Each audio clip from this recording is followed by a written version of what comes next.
workshops on the proposed budget. I'd like to thank some of our elected officials that are here, and hopefully we'll get some good questions and answers at the end, and be able to discuss this a little bit.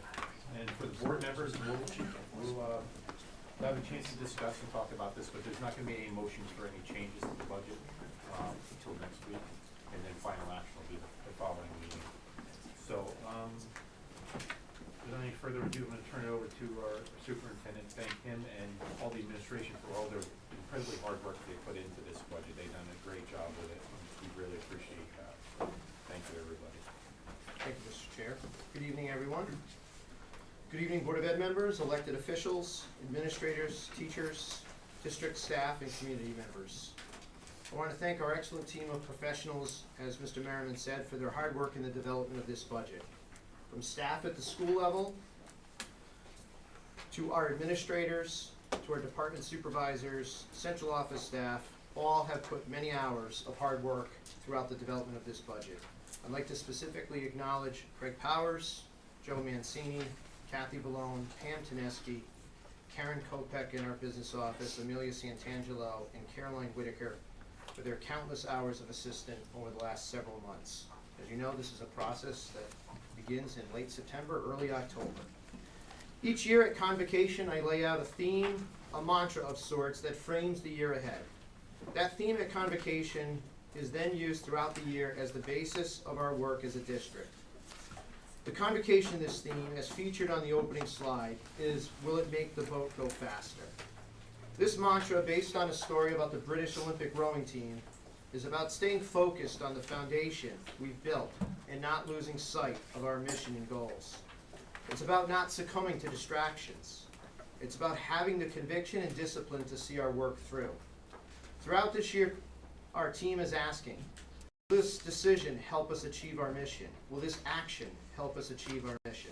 In essence, will it make the boat go faster? In the development of this budget, we've asked ourselves, will this budget make the boat go faster? Will this budget help us continue to achieve our mission? Will this budget support the impressive student outcomes and results we've seen in the last several years? The answers to those questions is yes.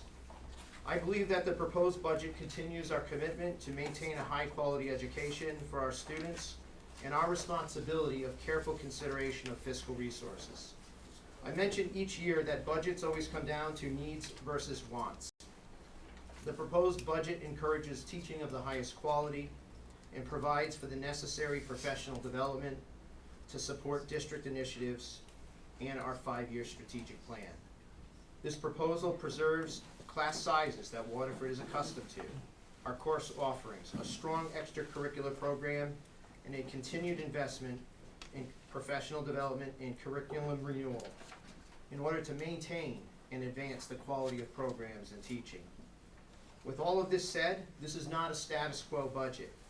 While we have had significant gains and impressive results in this district in the last 5 years, we do not intend to be satisfied with current successes. This budget will keep us moving forward. This budget invests in continued improvement and is intended to promote growth and achievement. My goal tonight on behalf of our entire team is to not only show you the budget numbers, but also share how this money is important to execute meaningful student outcomes.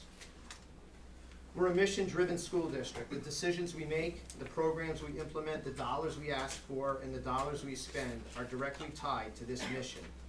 Waterford is a community that values education and views education as a collaborative effort. We know we have a moral imperative to ensure our students leave prepared for life, learning, and work beyond school. Part of sustaining that mission is a coherent budget that enables us to progress towards that goal.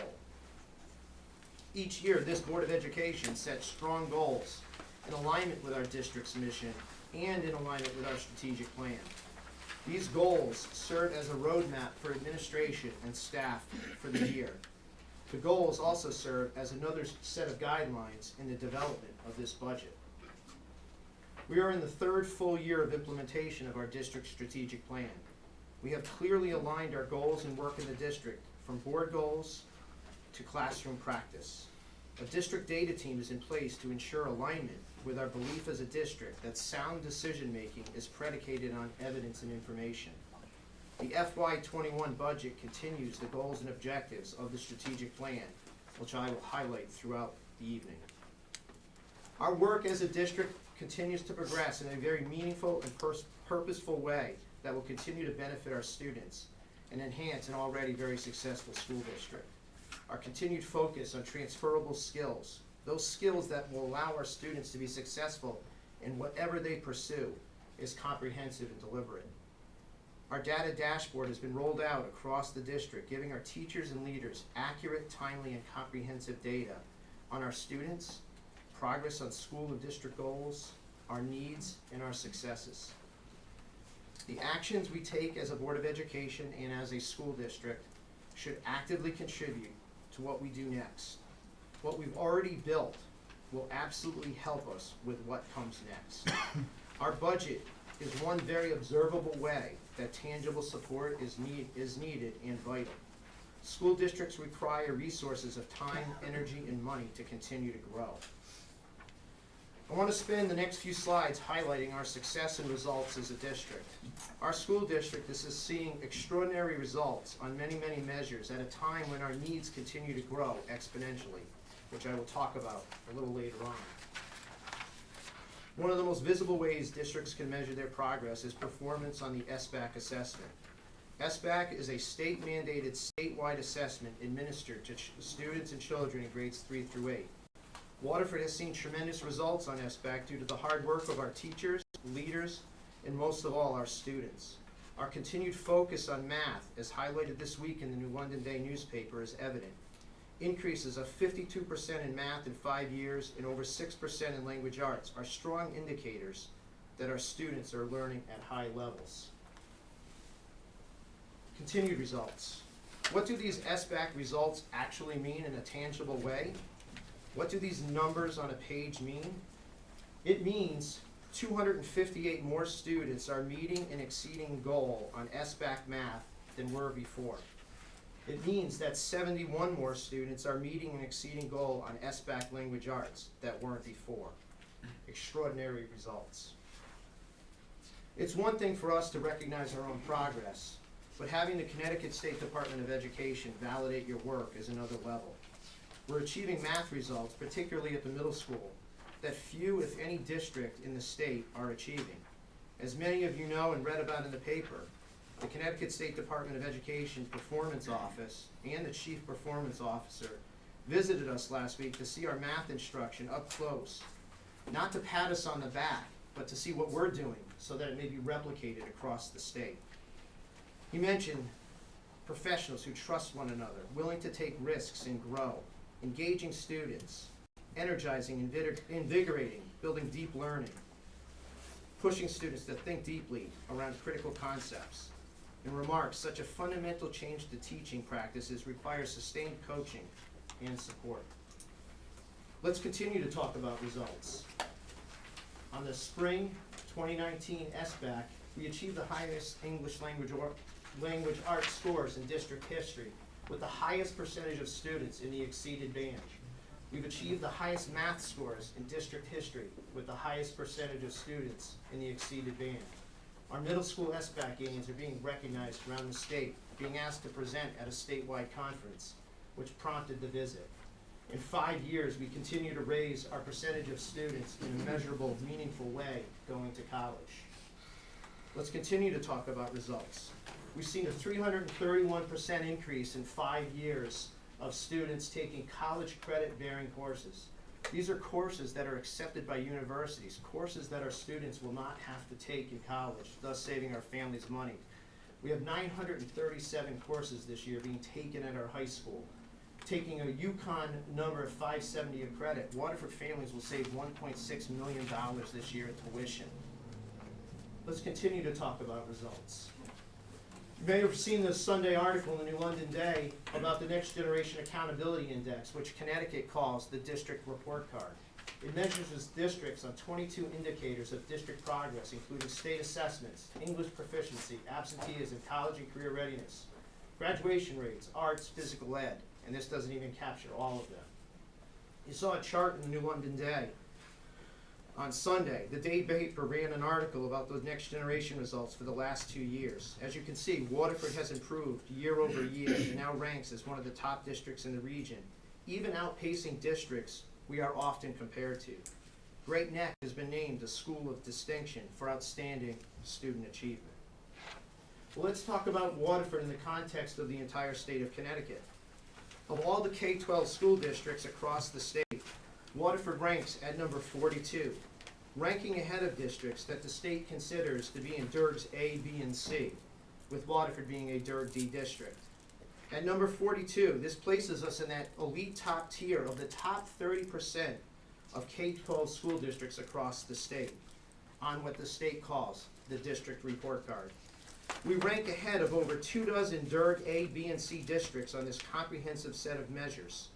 Only 15 of the 54 DIRG C and D districts in the state appear in this top 30%. One of those 15 DIRG C and D districts is the Waterford Public Schools. We have much to be proud of and celebrate. Extraordinary results in a time of exponential need growth. It is about growth and investment. We're fortunate to be in a community that continues to support education in so many tangible ways. One of those ways being a budget that provides for the needs of our staff and students. People often talk about ROI in the business world, return on investment. While Waterford ranks 81 of 169 towns in the state in per pupil expenditure, essentially middle of the pack, we are performing in the top 30% of districts in the state. It is truly a remarkable success story at a time of increased need. With that said, and while we're proud of our impressive results, we are not satisfied, and we know our work is never done. Waterford continues to be a very successful district by any number of measures as you've just seen. Being successful and seeing results in student outcomes doesn't happen by accident. Our investment in a rigorous academic program, our continued commitment to developing the social emotional learning of our students, our promise to educate the whole child through arts, co-curricular, and athletic programs, and an unwavering pledge to continually develop our staff all contribute to the success of our district. By virtue of a curriculum renewal cycle where every curriculum in the district is looked at and revised within a 5-year window, we recognize that education changes rapidly, and the skills and concepts students are expected to know increase more than ever. Many of you remarked last year on the elected officials tour that some of what you saw in a pre-K K1 classroom were things you had learned in upper elementary. Many of you remarked things you saw in our middle school and high school science classes were skills and concepts you first saw in college. It is a rapidly changing world.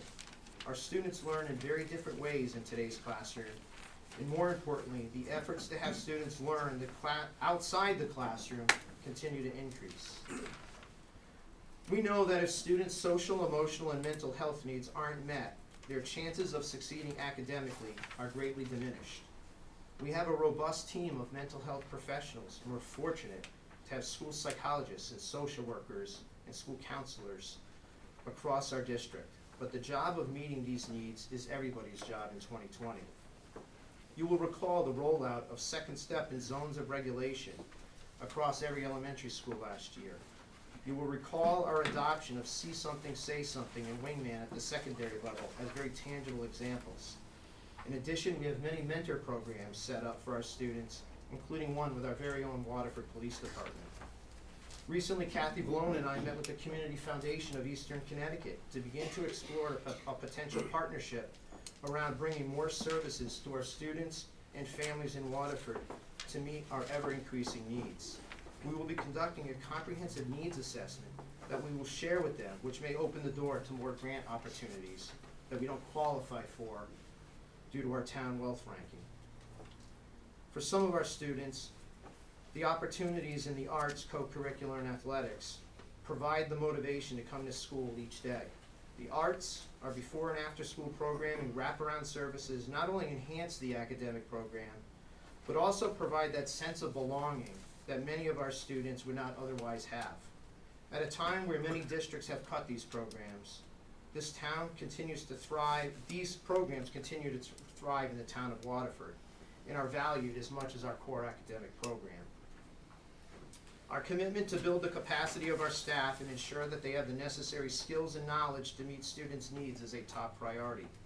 Administration and teachers working hand in hand as a team to accomplish the mission and goals set forth by the board. Whether it be developing team leaders, a high-functioning district data team, school leadership teams, job-embedded instructional coaching, and the multitude of teacher leadership positions in our district, it is a team effort. I'm certainly not going to read the long list of accomplishments, and the list tonight is only a representative sample of some of the great things our students are accomplishing, not only within our district, at the local, regional, state, national, and yes, even at times the international level.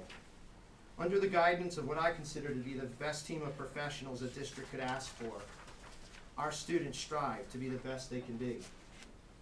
Again, the list of staff achievements is too long to read tonight, but I know we are all proud of this team. We have an incredibly dedicated team that is, again, recognized locally, statewide, and at times nationally. It's always meaningful when someone else recognizes the work of a district, whether it be CAS, NEASC, or the State Department of Education. We lead the region and the state in many areas. We continue to be proud of our students who are actively engaged in the Waterford community. Beyond the 25,000 hours or so annually of LTS hours, our students recognize their obligation to give back to others in the community. We take our mission of developing responsible citizens very seriously. It does take a community to educate a child. The demands in education and on children are higher than ever, and we know that maintaining community partnerships is so important. Some of our most important partners are our town departments, as you all know. Other partners we have are in business, industry, and nonprofits. This is a community proud of its schools for so many reasons. Our students come to our schools from a community that supports and values education in many observable ways. Our school district uses effective strategic planning, maintains a focus on results over time, and an unwavering commitment to quality teaching and learning. We vigilantly analyze our needs and reallocate resources before we ask for more. We effectively negotiate aggressive employment contracts and focus our energy and resources on high-leverage, research-based strategies. While the economy is at a 10-year high, we remain acutely aware of the local context. On behalf of the entire team, I'm now proud to present the following overview of the school budget. But before I get into the numbers, I want to provide some context to the educational environment we operate in 2020. External factors such as unfunded mandates continue to mount. Reduced state and federal resources continue to try their very best to hinder our efforts. We continue to vigorously engage our local delegation and leaders at the Capitol on behalf of the town and school district of Waterford. Our students face unprecedented distractions and pressures like never before. I say these things not to complain, but to provide context to our budget request. We do see tremendous fluidity in the world in which we live. It is rapidly changing. Today's classroom is no different. The classrooms of today see higher rates of transiency, challenging student behaviors, but also students who are challenged to think differently than we were. 65% of the jobs that our students will have do not yet exist. Hard to believe. Those of you on the tour last year see the inquiry-based learning that we're promoting. Today's classroom requires us to approach teaching and learning in a multitude of ways. Let's talk specifically today about the Waterford classroom. Today's Waterford classroom is different and has changed over the last decade. The expectations on us for what we're asked to provide our students have also changed. I offer the following statistics not as simply numbers, but to provide a basic level of understanding about the Waterford Public Schools in 2020. While these are all numbers, realize there's student faces behind each of these statistics. Nearly 1 in 5 of every student in the Waterford Public Schools is in special education. Nearly 1 in 5 is in 504 or some sort of intervention program. That puts us at 2 out of every 5 students. 40%, 4 out of 10, receive some sort of intensive support on a daily or weekly basis. Our English language learners population has more than doubled in recent years, from 33 to 75 students. Students speak 15 languages in our schools each and every day. Languages such as Albanian, Arabic, Cambodian, Greek, Hindi, Mandarin, Nepali, Portuguese, Spanish, Tibetan, Urdu, Russian. In fact, yesterday, we had a student show up at one of our schools from Ecuador who speaks not one word of English. Yet, our job is to educate them, get them to perform at a high level so he or she can achieve their maximum potential. This speaks to our extraordinary results on areas such as SBAC and the Next Generation Accountability Index at a time when our needs have shifted significantly, is a credit to the hard work of our students and staff. Failed to mention, almost 1 in 3 of our families also receives free or reduced meals. While this budget is measured in its request, please don't confuse that terminology with status quo. This budget will help us move forward as a district. My job is to recommend to the board a budget that meets students' needs. Students' needs change, the district's needs change. While this budget is modest in its request, we do visually analyze our needs and reallocate before asking for more. $516,000 has already been reduced before this budget went to you tonight.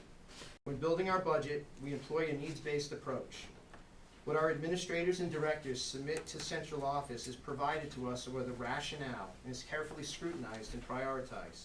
I can tell you, again, we've already cut $516,000 from initial budget requests in areas such as staff, technology, maintenance items, professional development requests, supplies and equipment, and software. What will this budget accomplish? It will fund our 5-year strategic plan. It will continue to provide a high-quality education, and as I said, maintain current programs and offerings. Continue the reasonable class sizes Waterford is accustomed to. It will preserve our athletic and extracurricular programs and provide professional development for all staff. And it will sustain our curriculum renewal cycle. And most, as important, is continue our preventive maintenance programs to keep our buildings in good shape. You can see we're a people organization. Over 3/4 of our budget is salaries and benefits. This is not unusual. Once you add in tuition, which is paying another entity to educate your children, we're at 84% people in our budget. Another 8% of our budget is heat, utilities, and transportation, fixed costs. The remaining 8% of other are all the other items in our budget that take to run a school district, some of which are fixed costs and others are to address district needs. One global way to examine this budget is to look at the 6 major budget drivers really in any budget. To put these budget drivers into context, I want to share how much these lines were increasing over FY20 and how much these lines were contributing to the overall budget increase in FY21. When we look at salaries and compensation, the increase over FY20 is slightly over $1 million, or a 3.2% increase over FY20. Comprises 60% of this year's budget increase. Employee benefits are up about 5%, contributing 22% of the increase requested for FY21. Heat, energy, fuel, contributing slightly over 2.5% in each of those categories.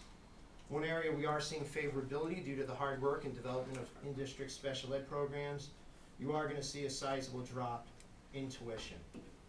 Transportation, up $162,000, about a 7.3% increase, contributing to almost 10% of next year's budget ask. All the other lines in our budget are up about $327,000 and contributing about 20% of the overall ask. Requested increase is slightly over $1.6 million, or 3.38 on the overall budget. Let's look at this budget even a little bit closer. 2 lines alone, contractual salary increases. This doesn't include any new staff. This is contractual salary increases on existing staff, and health assurance alone is over a 2% increase on our baseline budget. So before we look at anything in our budget, we're looking at over a 2% increase. As you will see throughout, we have mitigated many lines. Let's look at this in a little further context. As I said, contractual salary increases in health insurance, contributing to slightly over 2%, almost $1 million. When you factor in additional staff to meet new student needs, these are classroom teachers that the board put in this year's schools, included in next year's budget, things such as paraprofessionals as well, we're looking at another 0.66 or slightly over 300,000. Loop in transportation, those 4 items alone put the Board of Ed budget at 3.06 or $1.5 million. Beyond those 4 things, everything else in the budget, we're looking at just a $156,000 increase. There's a lot of mitigation that occurred in other areas of this budget. Line items reflect these line items reflect just a few of the more significant ongoing cost containment efforts in budgeting efficiencies. For example, tuition at special ed outplacements for FY21 is down, as we have been deliberate in our hiring practices, such as at Clark Lane this year, where we hired a special ed teacher with a therapeutic background who had worked in a private outplacement facility to run our in-district program at our very own middle school. These decisions matter. We have a great team that is continually examining ways to mitigate increases. 96 lines in this budget are reduced from FY20, which is more than last year's budget, which was at 88 lines. Where we can level fund items, we do. Almost half of all the lines in this budget are either reduced or flat from FY20. Now I'll begin to explain the budget in more detail. Instructional services includes all contractual increases for all certified staff. We have reduced staff by 1.5 FTEs in this category, but it does also include the inclusion of 3 FTEs added in FY20. Higher than projected enrollment, particularly in kindergarten and pre-K this year, had the board add these 3 positions. These 3 positions are included in the FY21 budget. A 0.5 FTE in English language learners is also included. It is an increase from the existing 0.5 ELL teacher at the elementary level. As stated earlier in this presentation, our EL population continues to grow, and this FTE is needed to address that reality. I'll talk a little bit more about that on the next slide. A significant factor in this particular line is the low number of retirements once again in FY21. Only 2 teachers have indicated retirement at this time, where we have trended closer to 9 to 10 a year. As you know, many times we're able to capture a savings from a retiree to a new hire. I mentioned English language learner prevalence earlier in the presentation. The graph up on the board shows you the exponential growth over the last several years, moving from 33 students to 75, and it's actually 76 with the one who moved in yesterday. Again, with increased need comes increased requests. Let's talk about support services. This includes the contractual increases for all non-certified bargaining groups. Support services for FY21 reflects the addition of 8 paraprofessionals that were added during the FY20 this school year. These positions are all based on student IEPs. It does reduce a 1.0 FTE in custodians when the town hall custodian retired, but that is not a cost savings, as the payment to the town for them to hire someone here in town hall is reflected elsewhere in the budget. It also includes a new position to meet high school needs of a school to career coordinator, a position we spoke to the board about in November during the annual high school report. This position is budgeted at $24,000 for FY21. Andre and I stand prepared to give you further background when we go through the budget book section by section. Early in the presentation, I mentioned nearly 1 out of 5 students is identified as special education. Couple this with the increased need of paraprofessionals, you can see the increased growth in our special ed population over the last decade, nearly doubling from 10% to 19%. At a time when our total district enrollment is dropping, our special ed population has increased by nearly 170 students. You can see on this next chart the even with the additional staff in recent years, special education student enrollment continues to outpace the additional staff that we've put into place. Employee benefits. Health insurance increases are accounting for a sizable portion of our overall increase in FY21, as I mentioned. FICA increases proportionally to the overall salary increases and the inclusion of additional staff. Retirement sick leave and incentives are down due to the low number of retirements, which I said stands currently at 2 teachers. Contracted services. While this category is up about $60,000, it does see a reduction of $58,000 for the Teacher the Blind services we were sharing with Groton. Due to a decrease in student need in this area, and Kathy Ballone's innovative approach, we will be able to meet our student need in the area of blindness through free services from BESB, which is the Board of Education of Services for the Blind. Instructional professional development and curriculum development are level funded again this year. You do see a $3,000 increase in the PD line for our maintenance personnel to receive highly specialized training on the high school system, which has the potential down the road to save us money by not outsourcing some of the work. In line 330, other professional technical services, this line includes the cost of special education at magnet and charter schools for our students who attend those schools. Services such as occupational therapy, physical therapy, speech, behavioral support, and para support. Special education at magnet and charters is up about $95,000 due to increased special education costs at those schools. This is due to rate increases as well as student need. Legal fees are slightly up due to the board entering negotiations in FY21 with our teachers union.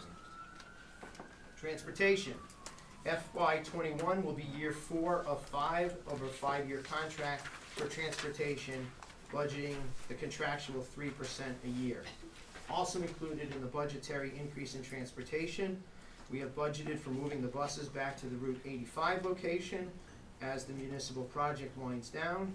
We've also budgeted $11,000 for a late bus run from Waterford High to Norwich for our agreement with the Norwich Public Schools. Our own van fleet continues to be positive for us and helps us mitigate increases in special ed transportation within this category. Insurances, this is non-health insurances. These are things such as fire, property liability, and other insurances. These adjustments are mainly due to rates. We are waiting on updated rates from KERMA, and should we see a change, we would bring those back to the board, obviously. Communications, slight decrease in postage as we continue to move towards more electronic communication when we can. I mentioned earlier in the presentation the size increase in our tuition line for FY21. This category of tuition represents the tuition we pay to public and private special education programs, state agency placements at the Waterford Country School, and Waterford students for their base tuition who attend magnet schools. Most of these placements rates go up incrementally each year. We continue to see a reduction of students attending magnets and charter schools. Special education placements at private placements are down for next year, hence the large decrease of $253,000, which equates to about 0.5% of our entire budget. So how have we been able to decrease magnet tuition? One area we continue to see a positive trend is the reduction of students attending these schools. 25% reduction in 5 years, 27% at the high school level, which is something we're all very proud of. It's taken a conscientious effort to do this, but it's real money coming back to Waterford.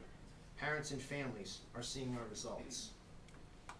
When we look at other purchase services, we see some minor increases in rates. The entire increase in this category of $74,000 is the MOU with the town to pay for the town hall custodial services. So you saw a decrease in support services and an increase in this line. Instructional supplies, many lines in this object are level funded or reduced, particularly under 611 instructional supplies. We've asked our principals and teachers to actually cut it year over year as an indicator of frugal management. You will see software is up. This is due primarily to rate increases and some new software needs to support instruction. Investing in appropriate instructional software has allowed us to do things such as flatline our textbook line for the last 5 years at $125,000. We continue to utilize more open source resources as well. In addition, network security remains a top priority. Know that we do a usage analysis on our instructional software each year and eliminate underutilized products. This year's software line sees a reduction of $14,000 after that analysis. Within the software line, product rate increases on existing software accounts for $16,000 of that increase, and new software comes in at $34,000. Operation and maintenance of buildings is very important. Maintenance repair items and parts have increased to better reflect yearly actuals. Fuel and utilities are coming off historical lows, so you see some increases there. When we look at textbooks, library books, and other materials, we see a slight cut in textbooks as we continue to support curriculum renewal cycles. We continue to pursue open source and digital resources when we can. The $9,000 increase in 690 is an increased contribution to the Waterford Police Department for police services per the MOU that we have with them. When we look at equipment, some of the equipment increases are to reflect historical actuals in areas such as maintenance and custodial equipment. We're starting to see more equipment failures in custodial equipment, as much of that equipment was purchased when the schools were built. The major increase in equipment is in technology equipment funding. There is a detailed breakdown on page 84, which I imagine we'll visit as we go section by section. The big piece of the technology is the replacement of the computers in the high school's 3 technology education labs. Those computers are at end of life. You will recall from last year's presentation, those were indicated to be deferred until this year. There are some instructional equipment requests, including science equipment at the high school, some music and art equipment as well. Dues and fees, simply rate-based, again, is under careful scrutiny each and every year. We do continue to pursue formal grant opportunities whenever we can. Many of these grants are written by individual administrators and teachers on their own time, and not things that we have to pursue, but rather we choose to pursue. You can see the wide variety of grant funding we receive. This year, grants totaling over $170,000 from 22 different sources are being used. You can see on the chart the escalation of pursuing grants over the years. Over $625,000 in grants we've chosen to pursue over the last 4 years. Our team just doesn't take our local budget allocation for granted, as you saw in our pursuit of grants. Our team also makes every effort to contain and control costs and pursue efficiencies. Sometimes those are a cut in services, aggressive negotiations, a strategy, or simply solving a problem in a different way. Let's look at some of those here together. As I mentioned, grant revenues continue to increase, $625,000 over the last 4 years. I'll remind everybody, we negotiated a very aggressive teacher contract 2 years ago, eliminating salary lanes and the top step in the WFCT contract for new hires. We continue to negotiate union contracts below statewide trend. High deductible health plans are now mandatory for almost all unions. We terminated the Friendship School agreement. Public relations and targeted marketing to reduce tuitions. Mr. Minor and Mr. Mancini worked closely with Eversource to convert Clark Lane to an all-gas, natural gas operation. And we continue to reduce staff in alignment with enrollment trends. Particularly exciting for me, and I know for the town of Waterford, is in the area of revenue generation. As you're well aware, within the last year, the Board of Education and Administration on their behalf has approached Eastern Connecticut towns about sending students to Waterford High. This year we had 5 students as of October 1 from Norwich, and we have currently 11 applications in addition to what we have this year from area towns for Waterford High for next year. The goal is to escalate that at 19 seats per year, which would give us a total of 76 seats to area towns at Waterford High. That is a revenue generation of $1 million a year to the town's general fund. There is great interest in Waterford High School. As I close, I end this presentation every year the same way because we all have so much to be proud of. The Waterford community has a tremendous amount of pride in the school system. Many families live in this community because of the school system. Our team is proud of our students. We have wonderful students who work hard each and every day. Our students give back to the community in so many ways. Over the years, Waterford has been able to build a wonderful school system with a wide array of programs and offerings for the students and families that attend school here. As evidenced by the smiling faces on the slide, we know our students are also proud of the programs they partake in. I'm proud of our staff. We have teachers who work hard each and every day to engage and excite their students. And I know you've seen that when you've been in our buildings. Our team is always striving to do the best they can. We have a strong leadership team in place that I respect immensely and enjoy working with each day. Our support staff, who often work behind the scenes, are always eager to learn more, keep things running smoothly, and do whatever it takes to help the district move forward. We're all proud of our schools. We have 5 beautiful school facilities. It's a credit to the town and the community recognizing the value of investing in facilities so that our students and faculty have a great place to work and learn each and every day. This budget was developed in accordance with the board-adopted budget assumptions, in alignment with our mission, board goals, our strategic plan, and to meet our needs to continuously improve our educational program with the necessary resources to support it. I believe this budget fulfills the mission of our district, supporting high aspirations for students, developing them into responsible citizens, and prepared to contribute and succeed in a complex society. Our team is proud to work in this community, and we're fortunate to have a Board of Education that promotes and supports an environment where this can occur. I look forward to our discussion this evening. I thank you and the community for the support and believing in our staff, students, and families. I'll now hand it back to the board chair for budget discussion and deliberation. Okay, thanks, Tom. At this time, we'll open it up to any discussion by the board members. We can just go through section by section here and, talk about it. So we'll start with instructional services, $25,292,795. Greg, can you give us the page number so that we all know I'm we're sorry, following? page the 7. Thank you.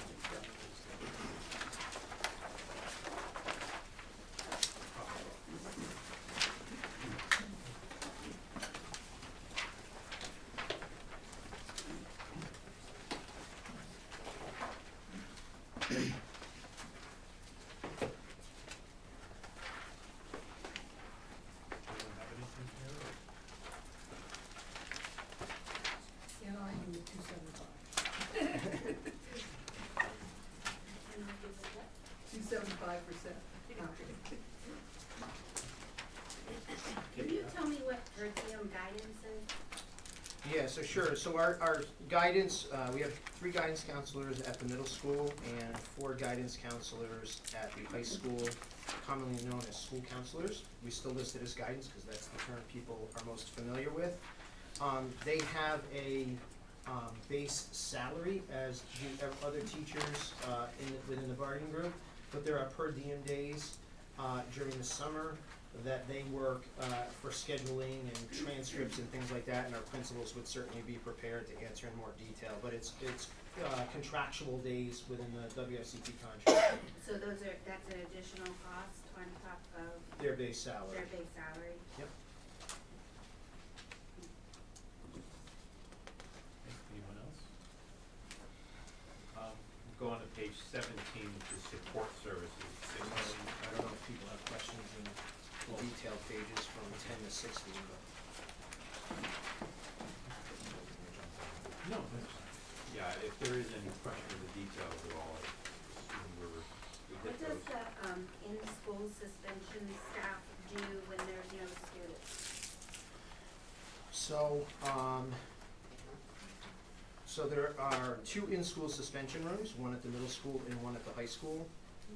The in-school suspension monitor at the high school was cut this fall and combined with another position.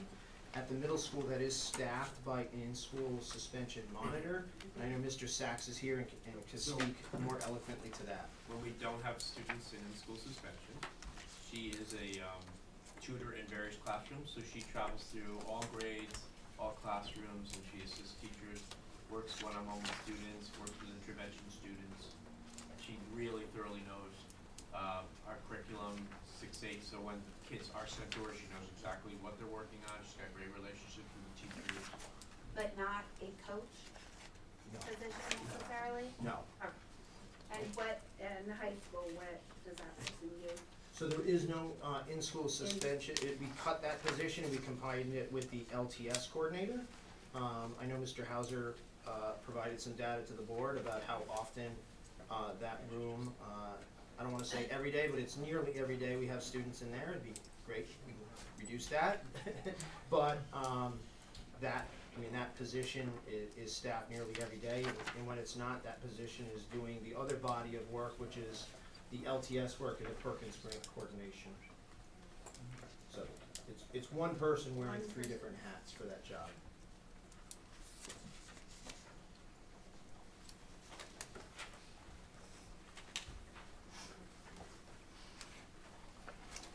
So, I'm sorry, you said nearly every day, but I think the paperwork we got was. Yeah, I mean, and Mr. Hauser, Right? I can't give you the exact number because I don't have those in front of me, but generally speaking, I believe it was about 70% of the time, we do have at least one client in school suspension on a given day.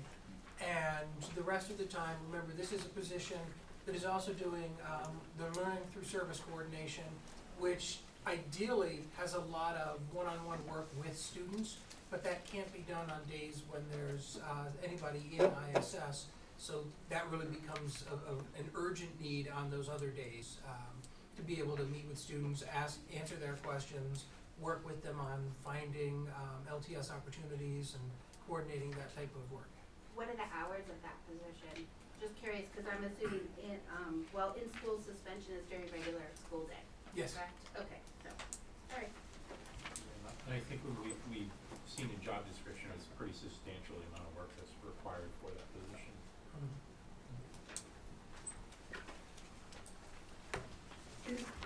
What is the, I didn't realize that we had an in-school suspension person at the middle school. Could we get the day breakdown for the middle school when you get a chance also? Sure. And, is the middle school person they're not certified teachers either? Not a one. certified Right. teacher.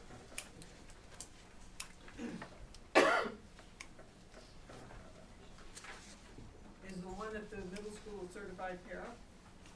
Not a paraprofessional. But we have that person going in and Tutoring? assisting students?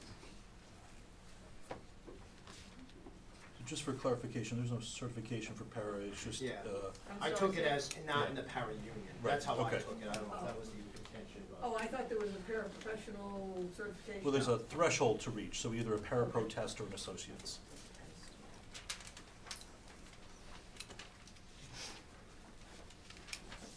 So that line item includes all that work? Is there a separate line item for their support in the classroom? So let me know what page you're on. So- I'm on page 8, Okay, the middle school, in-school suspension staff.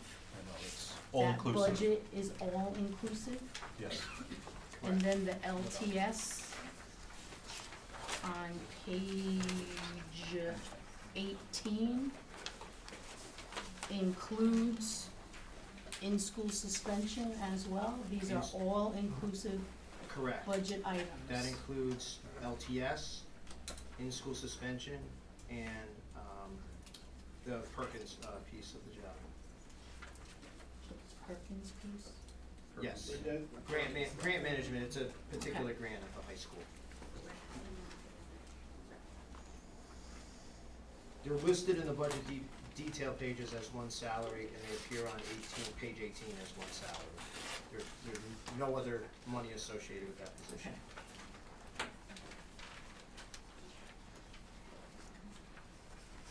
Okay, we're all set to move on. Okay, so get over to support services on page 17. $6,760,000.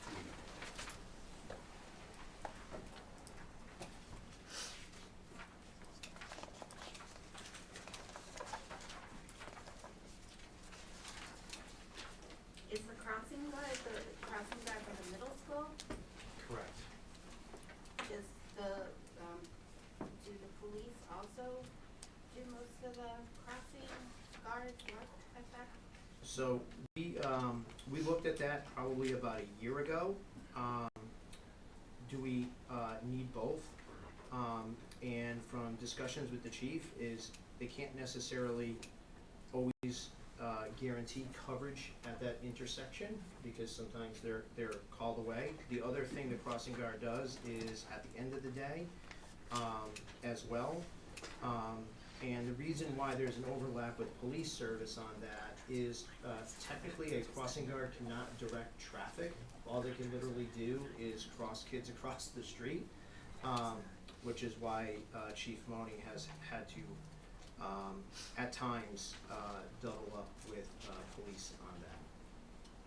But they do direct traffic. The police do, The police. not the crossing guard. The crossing guard. Got it. Yep. Okay. And can you tell me what the monitors are, please? Yes, That's- those those are primarily at the elementary level, and those are primarily recess monitor, playground monitors. I think they're listed. Cafeteria and recess. Cafeteria and recess, and if you want to hear what they do, I can have an elementary principal speak to that. And I only have one other question, I'm sorry. No? The custodian subs, why are there so many, oh, sorry, page 21. Why do we have so much cost going into subs for custodians?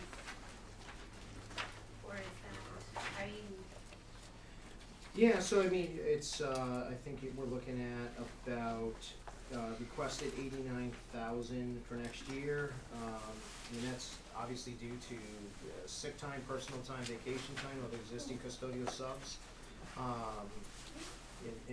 mean, I can certainly have Mr. Minor and Mr. Mancini speak to that, but Yeah, it's cheaper to staff it with part-time and overtime, so you don't pick up another set of benefits. we Covering did cut health, a custodian several years ago in the Board of Education budget, and that line has increased slightly for a variety of reasons. So basically, they're per diem.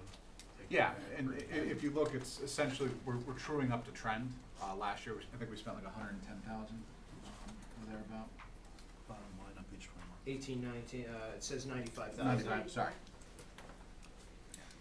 So the increase is really to reflect recent trend. I have a question. Since the paraprofessional contract is not sort of finalized yet, how accurate is this number, or how much does it really affect that number per se? Yeah, generally speaking, Joe and I, I'm in on those negotiations. Joe and I discuss, hope to have it settled by the time budget time, but we don't happen to, and we put in basically a placeholder percentage. If it comes in higher than a placeholder percentage, then we have to find it elsewhere in the budget. Isn't that a Board of Finance guideline that when we don't have a negotiated contract, it's under negotiation, we stick with the old figure? That I'll defer to Joe on that. So the precision is in the contracts that are already settled. Those salaries that are in the budget, those you can count on. The ones that aren't settled, we have pluses and minuses in there, so you can't directly tie out an individual salary. So some people are gonna be higher, some people are gonna be lower. In totality, Tom and I will be able to fit within the budget when we settle the contract and when we come back before you guys for individually contracted raises in May. So it's a placeholder, and if it comes in higher, we have to find the money. If you're asking whether it's close, it's close. If we're still on 17, I see 1.0 for a college career coordinator. In your cover letter, you mentioned about a part-time college career coordinator. Is that number that we see on 17 part of that or different from that? Nope, that's the same position we're talking about. So, when Director of School Counseling at the high school, Leo O'Connor, presented in November jointly with Mr. Hauser, we talked about a need at the high school, a growing need. We're one of the few high schools in the region who do not have a school to career center. This is particularly fulfills a need of greater outreach for students in terms of more scholarship opportunities, partnerships with the community, working to develop individual skills in students such as resume writing, interviewing, networking, researching out job shadowing opportunities. Right now, we don't have a designated person to necessarily do that. This person will provide that oversight, outreach, and coordinated services. There's certainly areas where we can do more. We don't have a CNA program, for example, that's Certified Nursing Associate. We don't have a TA program, teaching assistant. This is a position that can help us get those off the ground. I think you've probably all read with great interest over the weekend the article about EB has upped their number to 18,000 jobs over the next 10 years. This is the type of position that will do direct outreach with EB for those students who want to go straight from school to career. Right now, most of our internships, you have to be in our business program. And if you happen to be a student who's not enrolled in a business program, it's very difficult for that internship piece to happen at the high school. You also know, go ahead, I'm sorry. So it's a 0.5, it's not a 1.0. We budgeted a salary. I think it's gonna be, that's the dollar amount. I think it's gonna depend on the qualifications of the person that we hire. 24,000, right? That's the number. It's in the budget at 24,000.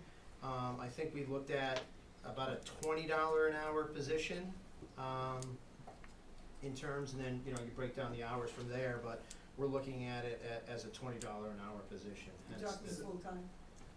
Again, if we get, let's say, a certified teacher for that, which they would be serving in a certified capacity and eligible for teacher retirement and all that, you could be looking at a higher hourly rate but less hours. So we put in essentially a number that I think gives us some flexibility. If we had a lower qualified person, might be an $18 an hour. So we put some flexibility in there, that we have some wiggle room, that if we got somebody with a master's degree, say in public relations or public administration, something like that, we have some wiggle room in there to pay them a higher hourly rate, but that means less hours because it's $24,000. So we have Beg the job question as to description? what are the qualifications for the position? Yeah. We're still working that out. We're gathering, and I can ask Mr. Hauser to talk a little bit about, the work the high school is doing on this. We're reaching out to other high schools,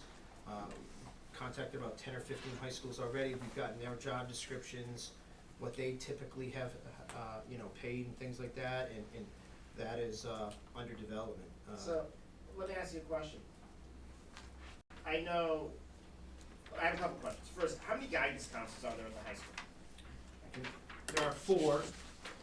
There's a director of guidance and then 3 guidance counselors. The director of guidance has a reduced caseload, so they can, in this case, a she can do director of guidance duties, which means the other 3 counselors then see an increase in their load. I have another question. Refresh my memory. How many students at the high school? 800? 810. 809 actually, right now.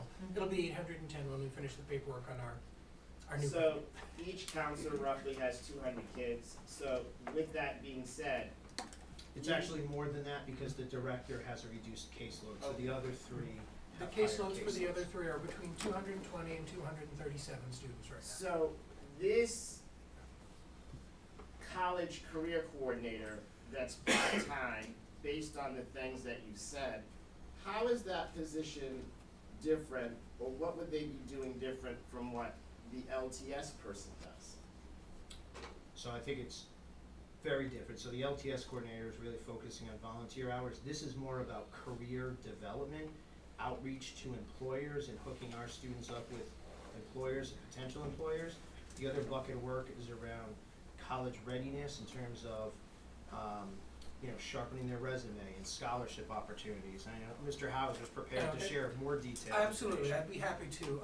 Basically, the goal in having a college to career coordinator is to be giving basically providing support directly to students to allow counselors all the time possible to really do the important counseling work, the academic, social, emotional, and college and career counseling work that requires their skill and training.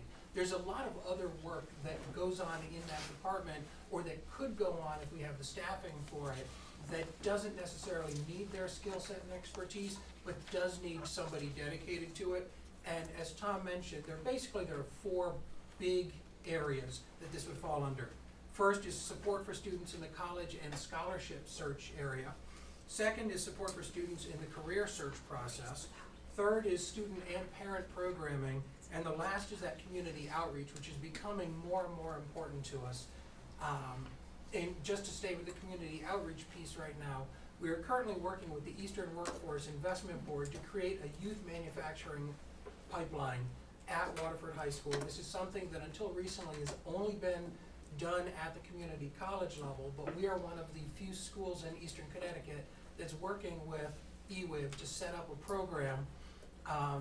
If you notice, Joe Courtney's guest at the State of the Union address was the president of EWIB. So this is really that big area for us. That's that 18,000 hiring push that EB's got going on. Right now, we have a guidance counselor spending a lot of time going to meetings, being involved in this process. We could free that counselor up to work directly with the kids on their caseload and have a school to career coordinator working that instead.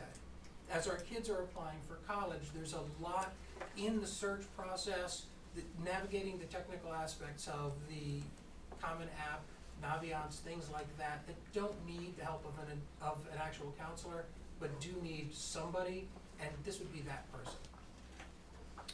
Why wouldn't it be full-time, or are you just because of the funding issue? Why wouldn't you want someone full-time? I mean, ideally, that would be wonderful. I think I would anticipate it would be a scale up over time, in all honesty. I think we wanna show proof of concept and that sort of thing. Certainly if, I mean, that would be perhaps the ultimate goal, especially as Capstone comes online in 2 years, and there's expected to be a community outreach component to the Capstone project. So if a kid's doing something on, say, cancer research, somebody's gonna have to hook that student up with a scientist advisor. So I could see a gradual scale up over time.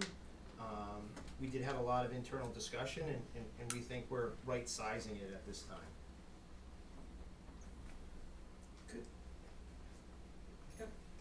Could we possibly get a job description from some of the areas? Yep.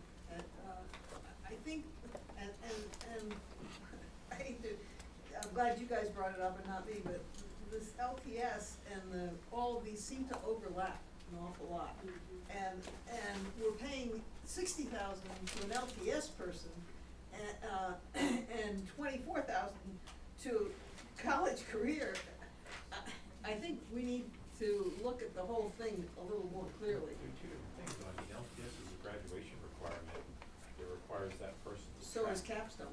Right, but that requires them to track hours, service hours for 800 plus kids, make sure they're on track and tracking them and all that. So I hear you, So the Board of Ed Finance Subcommittee did look at these positions from a financial perspective in October, so that deep dive on these positions was done in October by the Board of Ed Finance Subcommittee. So that examination has done, and we're not paying $55,000 for an LTS coordinator. You have to remember, we cut a $35,000 a year job in the ISS coordinator. So that person's also doing what was somebody else's full-time job. So, But what we did previously, this college career coordinator's new. So that's a new piece in the pie that we didn't talk about before. And I know it's my mind, it's such a hot button topic about this LTS thing, and I guess if they're not overlapping, it's fine. I don't, first, to the LTS thing, I still don't get, and this is just me, I'm not a bright guy, but I don't get this monitoring and verifying of the hours. Like, still to this day, I don't get it, and I don't understand it. That's just me. And I don't understand why it can't be done through Google Forms, Google Docs, that's just me. Separate of that, back to my original topic of the part-time college and career coordinator, I think, I know it's crazy in my mind, but that should not be a part-time position. That should be a full-time position if the two positions aren't overlapping and they're not the same thing. And based Yeah. on everything that you've said and based on everything that Mr. Hauser said, I would think if you hire someone at a 24-hour slot, why would they go to full-time, or why would they even take that job? Why not make that position a full-time position right out of the gate? That's just me. So when you go, and I'm gonna ask Joe to crunch some numbers for us here in a second, when you look at $20 an hour, if we were to hire somebody at $20 an hour for 40 weeks of school, how many hours? Okay, so they work 1,200 hours a year, right? 6.5 hours a day, 182 days a year. So $20 an hour is 24 grand. If we were happy, so that's gonna give us 24,000 gives us somebody at 6.5 hours a day for every week of school. My point was, if we hired somebody with, say, a master's degree, that might not be too appetizing. It might be a higher hourly rate with less hours. So it's gonna be a judgment call, but. So are we prepared to, what are we prepared to pay this person? So, We're prepared to pay them $20 an hour for 35 hours a week, or 35.5 hours a week. That is what it will be advertised at. Great, great. Just curious, I mean, here we're talking about a new position we haven't even discussed before. We don't know what the qualifications for it are. Why are we doing this? Why haven't we first decided whether or not, as a board, we wanna do this? We're just kind of throwing it out there in the budget, and it's not defined. I'm We're happy to confused. bring back. I'm confused by that. We're happy to bring back sample job descriptions. We're still working on what our position would look like, but we're happy to provide the board with job descriptions from other area high schools as to what it would look like.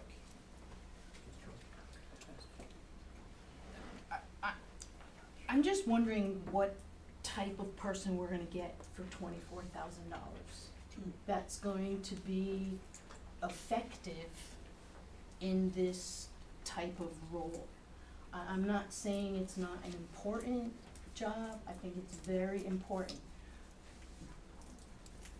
But the kids need someone that is gonna be effective, and with the unemployment rate the way that it is now, I just don't know who is gonna apply for this job. That we would encourage to be in that position. I'm wondering if we can be maybe a little more creative, if other school districts have similar positions. Is this the type of position that we can regionalize and share with other districts? Just throwing things out there, cause our custodians make more than that. And that's a pretty important position. So my question is, so my older children both took classes like entrepreneurship or internship classes. They were guided to careers of their choice. The teachers were very informative about that. They went over resumes and planning for their career. And there are already classes that are established in the high school. When did that change? I mean, it looks like we are doing a good job. We went from 83% to 85%, or 88% rather, in 5 years of increasing the entering college portion of it. And it sounds like with EB announcing all of these wonderful things that they sound like that they would be completely on board with, joining in with us or getting in touch and with the EWIG program and everything. My own children had very positive experiences in the internship programs, ended up going into, say, the medical field, if you will, and the Waterford High School did a phenomenal job guiding them in that capacity and helping them with all of those things, such as career readiness, resumes, how to handle yourself at a interview, or how to speak properly, and just what to wear and attire and things like that. So I just wondered, has that changed, or is that not something they already do, is sort of in their capacity already since they've done it in the past? And that, I'm gonna ask Mr. Hauser to speak to this in just a second. So that exists to students who select that as a particular class, I believe. So do you wanna speak kind of the current setup of those students who have Sure. access to an internship? Okay, so to have access to an internship, you would be signing up for our senior internship class. That is capped at 50 students a year simply because of teacher capacity. To do a senior internship, a student would have to take 1 block first semester and 2 blocks second semester, which effectively knocks out the opportunity to take a number of other classes. So for a student who wants to take a stronger academic load and perhaps pursue an internship outside of the school day, or an internship that might not quite fit the definition of what we do in that class, we don't have an opportunity right now. This is a person who'd be able to coordinate a lot of that kind of stuff.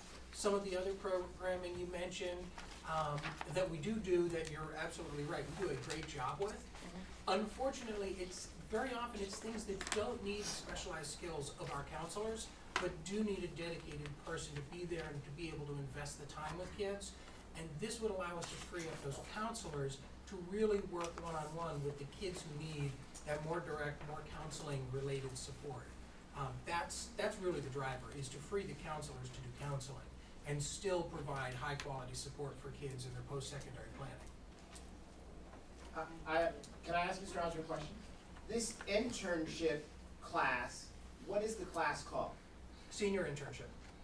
And it's one teacher, a full-time teacher? It's a portion of a full-time teacher's assignment, yes. What's the other portion? What are they doing? Teaching all of our other business classes. So it's a business class. Yes. So I guess, again, I'm confused. Does the LTS person do internships or no? No. Okay, so this internship class, why wouldn't this part-time college career coordinator do the internship thing? Or why wouldn't we be looking to do something with that and increase the internship class? So this is a 4-credit opportunity. So you have to be I know you know this, you're in education, you have to be a certified teacher. There has to be a teacher, certified teacher of record to award a child a credit for a transcript. What we're talking about is there are many other opportunities that we're not currently providing students in terms of job shadowing, short-term or longer-term internships that are not necessarily 4-credit opportunities, but are for career development reasons. Do you, may I ask Mr. Hauser, those 4 things that you said this person was going to do, one of them was scholarships? Well, supporting students in the college and scholarship search process, yes. And what were the other 3? Supporting students in the career search process, doing student and parent programming, or doing the setup for that, and then community outreach, working with things like the eWIB and working with working on setting up additional internship opportunities for kids. That, even with our senior internship class, finding those 50 internships a year can be challenging because people move on in their jobs. Different employers may have an internship opportunity this year but not next year. A student may want to do an internship in a field or with a business that we don't have a relationship with yet.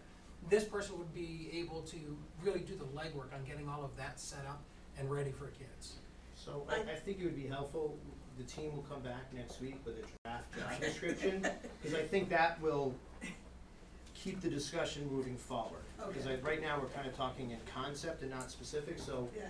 let us, over the course of this week, draft a draft job description and bring that back to the board Okay. Because we next would week. need And- that to be able to hire any. Right, and let me just say, I personally think if you're gonna do those 4 things properly, you need more than $20 an hour, and you need some expertise. He's not arguing that. If you did more funding, would be better, but we thought this was a reasonable place. But I don't think you're gonna get anybody qualified to do those 4 things. And being that it's hourly, there's no benefits, correct? Right. If they meet the Affordable Care Act threshold for benefits, they would be eligible for benefits. I think that currently stands at 30 hours a week. When you come back to us with this, will you come back with options for part-time and full-time? We will come back with revised salary guidelines for both scenarios. An area job description. Yeah, you'll actually get a draft Waterford job description, Okay. even better. Okay. And could you also provide the changes that were made to the LTS role in addition? Because we had talked about going online, to Chris's point, and I don't remember ever getting an update So that on was- the new process for the LTS. Well, I just received an email that we are going Did online. you?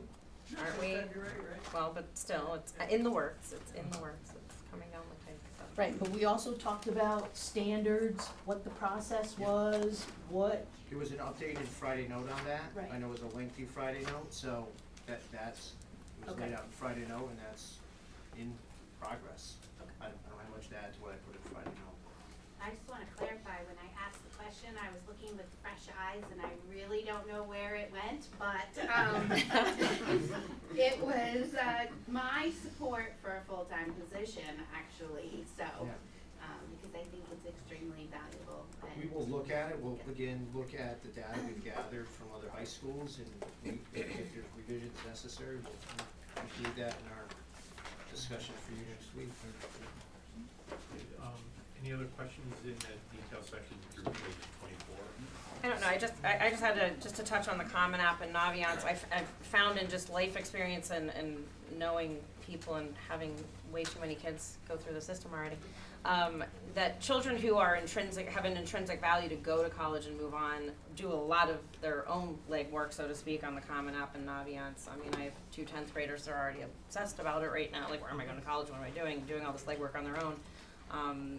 How much it sounds like they'd be more doing things along the lines of the local internships and getting work-related experience versus the college digging and all that kind of stuff, because Common App and Naviance and actually a lot of other free platforms do a lot of that legwork for you now too already, so just want to be mindful of that, I guess.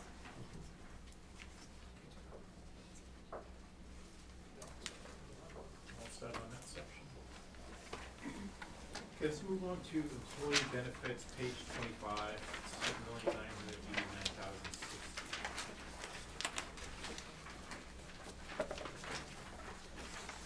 Health insurance. As I said, health insurance at 337 is over 0.5% increase in our budget. yeah, we don't have a lot of influence on this. We work with the town on that, and a health benefits consultant, and, obviously depend on claims performance and everything else, so. Just have a question on that. Are the qualified employees, will that include the paraprofessionals as well for the health insurance?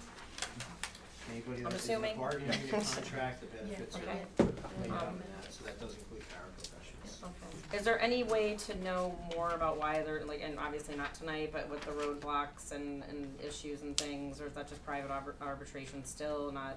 Yeah, I don't Public, think okay. this is the appropriate Yeah. setting, but certainly then- happy to update the board in executive session. Okay, thank you.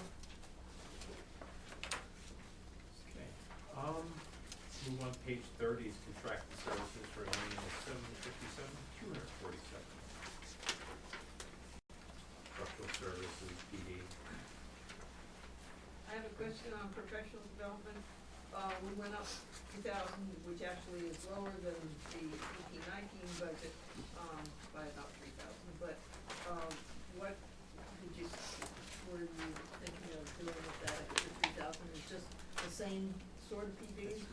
No, the 3,000 increase in professional development is specifically for some of our HVAC personnel Oh. to get trained on the high the school maintenance system. stuff. Gotcha. Exactly. Gotcha.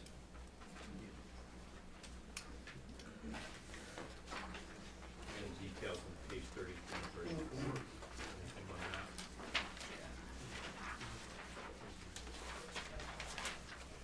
On page, the breakdown of the, on page 33, on, contracted services, manager. What is that? Are you, let's see, I just wanna make sure we're the Oh, here we go. fifth one down. The bottom section there. MAGCH? Back Yeah. at charter. Yes, that is special ed costs for students who attend a magnet school or a charter school. So that's for services that they charge back to us for things such as physical therapy, occupational therapy, behavioral support, it might be for a para, those sorts of things. So there's some rate increases in there as well as based on student need and IEPs.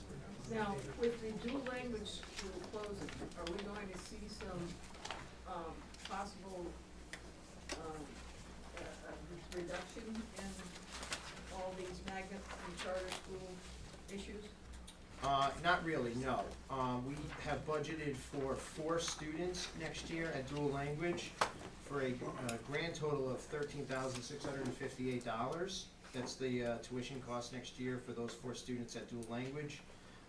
Those students are being offered other magnet opportunities, so I would not recommend changing that at this time. And health services, the country school, or we're paying for the nurse on staff there, is that it? Is that what that would be? I believe so, but Health Service Waterford Country School, that is about asking for $41,000. I know Kathy Blum can speak. We have to pay for that. State statute. Yeah, nothing changed. How about NESCAC, NEASC, accreditation, are we whining and dining everybody, or, So is cookies and milk? I'll ask Andre to speak to that, but there are costs associated with the annual 10-year NEASC accreditation process, and yes, we're required to pay for certain expenses associated with that. I don't know if you want to elaborate on that. So there's a certain amount of expense that really comes to us for professional development, summer work time for our staff that we're going to have to do this summer to prepare for the decennial visit in December. But the biggest chunk of this expense, because it is a really big increase, is the cost of hosting the visiting team. We pay for their, We pay for their accommodations? travel time, Oh. we pay for their hotels, we pay for food for them while they're here. We It is the provide- rules of yeah. NEAS, so it's not like we're doing anything Don't mind more. not sleeping, being on an NEASC committee is a We pretty can't big house gig. them, we can't, have the, board member take each one on? I wouldn't ask you to do that, and, I have a full house already. it is in our best interest to have comfortable visiting committee members. I The problem is that they've changed the, it's sort of a mysterious number. They've changed the process, and they've said they're reducing the number of people who come on a visiting committee. However, they haven't really given us a firm, this is the number we've reduced it to. I can tell you that the number we have budgeted is $5,000 less than I spent in another district 8 years ago to host a visiting committee. Oh, okay. So I'm really hoping they reduce it by a good bit. But we do believe this is a number that's going to be adequate to meet the need. Do they actually share rooms, or do? No, they share a each, private room? by NEASC guidelines, Okay. need to be given a private room. Okay.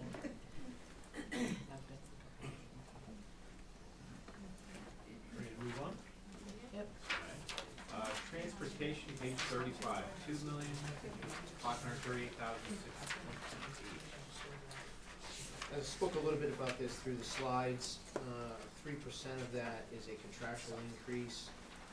We're also budgeting for buses to move back to Route 85. Also budgeted for, and this recommended, is to provide a late bus run from Waterford High to Norwich. One of the things, even with just the 5 students that we had this fall, one of the things that we're hearing is being able to participate in after-school activities is a stumbling block without any kind of transportation. One student attending Waterford High pays for that bus. So from a cost, a CBA, cost-benefit analysis, it certainly makes sense. It's a recommendation. And then the other part of that increase is really around actual usage of the buses. We pay for our buses on an hourly rate basis. And if you look at the trend over the years, it's getting we're trying to get closer to, actuals as well. Great. Tom, what's with going back to Route 85? I thought that we touted last year by having the buses at the high school, we were saving $30,000 because it was less mileage and it's quite a savings. So why are we going back? What's going on? So, I'm gonna ask Joe to speak to this a little bit, around this. Believe it or not, it actually involves the softball field in terms Well, I thought of, that might be part of it. so, we've been meeting with the planning director and things like that, and we're still working through this. When you add a facility, what's now called a game facility on school grounds, there's impact of what's called the site plan, looking at the number of parking spaces and things like that in totality of the entire property. It is an area that we continue to work with Abby Pearsall on, but Joe, I don't know if you want to add. But You hit it right on the we head. couldn't push over towards the Friendship School? There's not enough real estate that we could kind of shift it over a little So bit? some of the changes, so some of the changes that we've made here, as far as taking away vehicles from, not allowing maintenance to take vehicles home anymore, moving the bus lot across the street, as well as putting that temporary trailer where it is, we're limiting parking over there. It's actually, in the start of the year, it did impact the Friendship School. Fortunately, they've kind of figured out the process to make it a little bit more fluid, but the parking over there is definitely constricted to what it was. So I got some pressure from downstairs, asking me to put together a site plan, or actually even ask for more money for additional parking over there. So that was kind of why when we formulated the budget, we said, we're just gonna go back to Route 85, it seems to be the least impactful.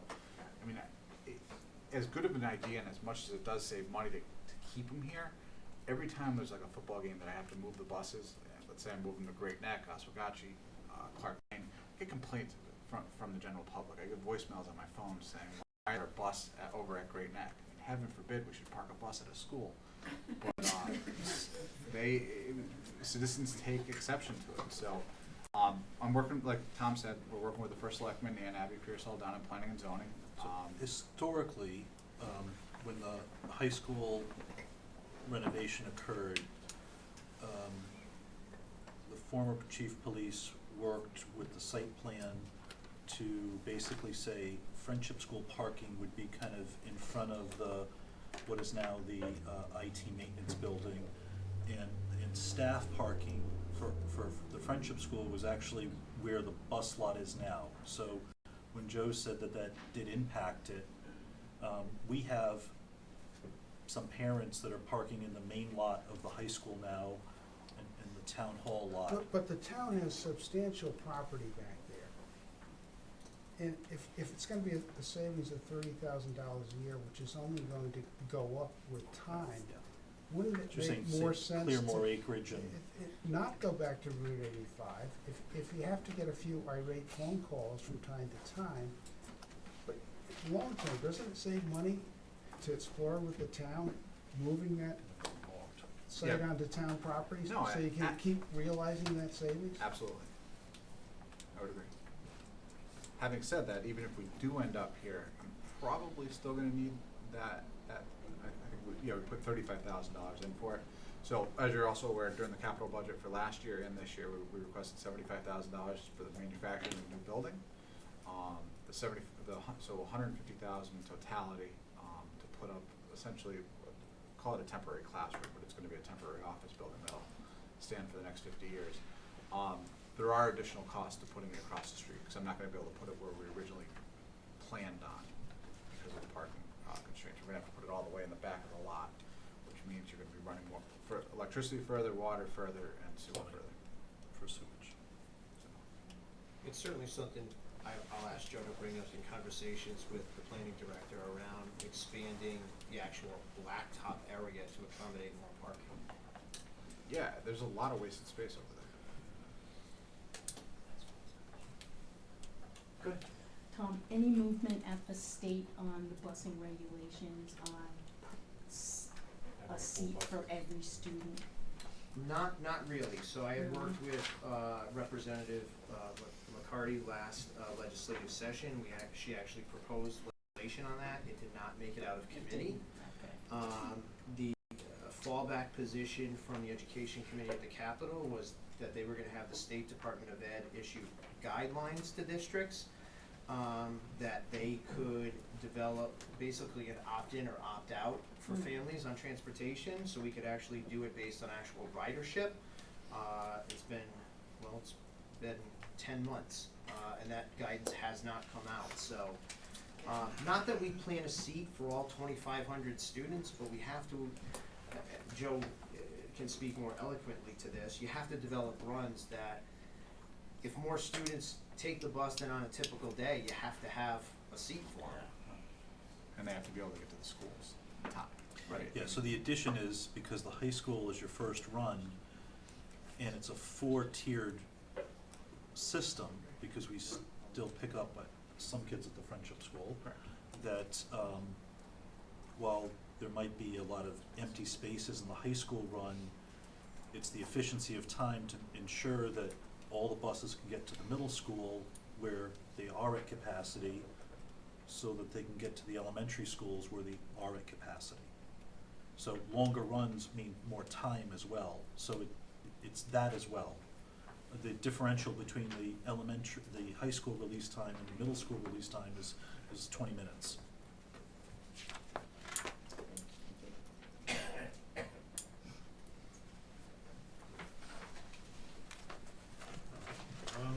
Moving on to insurance on page 38, $253,425, fire insurance liability.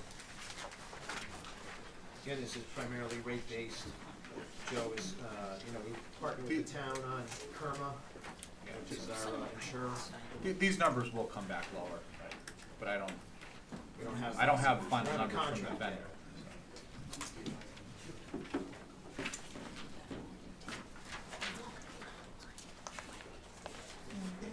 Okay, move on to communications on page 41 for $93,197. That's postage, advertising, general communications.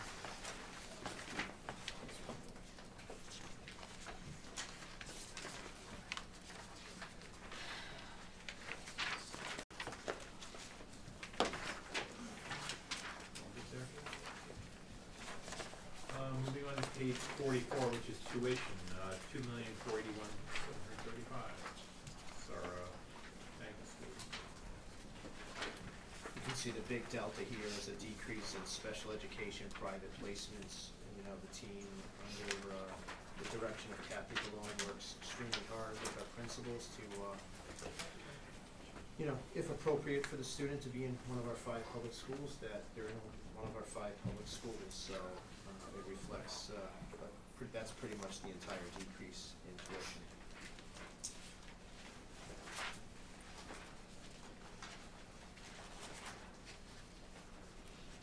We have all the details on page 15 and a little more breakdown of each of the schools throughout here.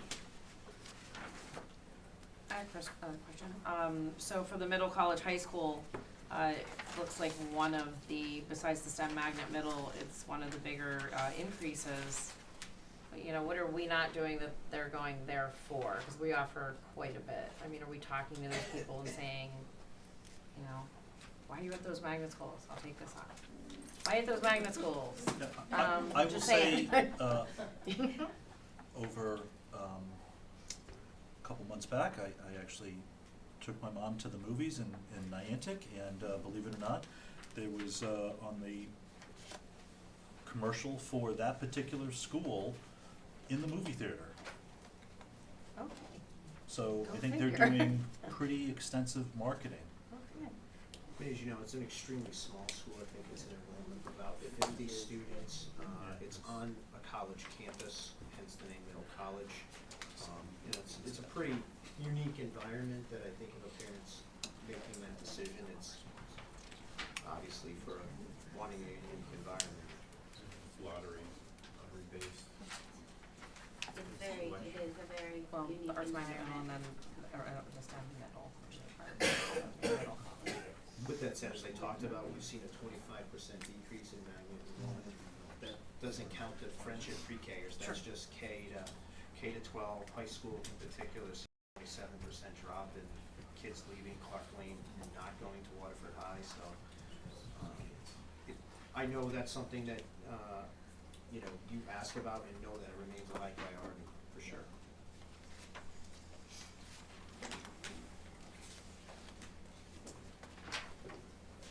Okay, page 54, other purchase services at 311,257, food, conferences, travel, contracted services, field trips.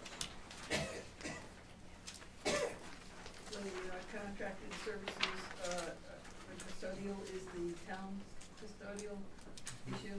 Correct, yes. A town hall custodian retired, that was a Board of Ed employee, and the town informed us they would, it was the MOU the board approved.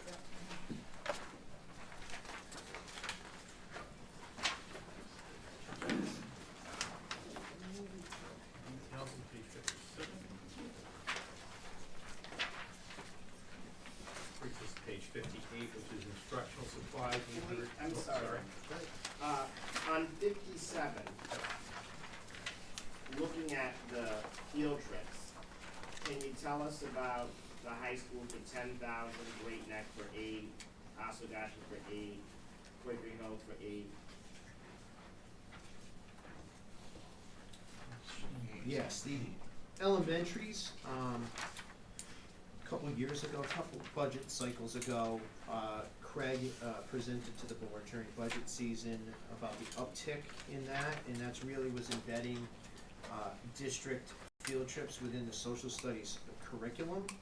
You can see it that it's going down for next year because we've adjusted those based on actual trips. So for example, we might have said, Craig, jump in, like, So in fifth grade might go to Plymouth Plantation, but now they're really going to Sturbridge instead. I Yeah, don't know. we gave choices with the Social Studies Committee on field trip opportunities, some a little bit longer, as Tom articulated. And what we now have is kind of a 3-year trend to better size kind of where our teachers are connecting the field experience with the classroom curricular lessons within social studies. And more uniform throughout the elementary Exactly. schools. Yeah. Certainly, Mr. Hauser, you asked about the high school, can maybe give a representative sample of some of the high school field trips. Certainly, these are all trips that are directly connected to the curriculum for a particular course or department. So for instance, our art teachers will take some of the more advanced art students to a museum, very often the Wadsworth Athenaeum. Our marine science program, one of the great things about Waterford and marine science is we're on the ocean, but we have to get kids those couple of miles to it, and those are buses, and we have to pay for those. And that is really central to our marine science program, is that real world action research. You'll notice a slight increase for this year. That's all driven by the changes in our 12th grade English curriculum. And because we've got a number of courses that are really targeted to specific areas of study, specifically our literature of the sea and our sports literature courses, we'd like the opportunity to bring students in those classes to some high interest areas. We are really close to the Basketball Hall of Fame. Again, we're still really close to the ocean. You know, Mystic, not the aquarium, the other part of the seaport, thank you very much. You know, these are opportunities to really connect what they're studying to some real life experiences, and that's the heart of it. These are all tied directly to course curriculum. Thank you. Wrong. Anything else?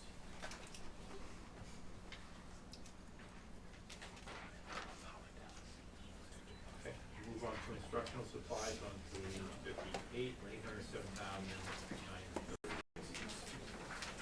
Classroom supplies, testing. Can you explain, the jump in the summer school? Is it special education summer school, or is it special education and summer school? Yeah, so what we had historically have been budgeting for was the pre-K through 8 summer school.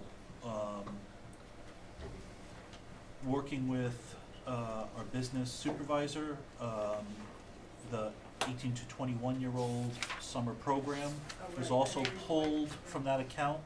So the numbers are actually trued up to reflect the actual expenditures for the pre-K to 21 summer school experience.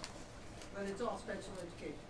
So, we run a special education, which is required in the IEP, and then we do have some opportunities for other special ed students who might not have it in their IEP, and other students who might need it based upon teacher recommendations, which is adding no cost to it. So if you're gonna have a special education teacher with 3 kids, could you have the teacher work with 10 kids and still be a viable program? Yes. So I can't say it's 100% special education kids, but that's the reason why we're having the program. Okay.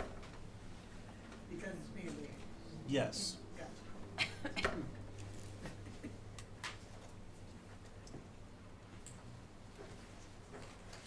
On 61 through 63, we have the detail of that. Can I just go back? The testing supplies, what happens there?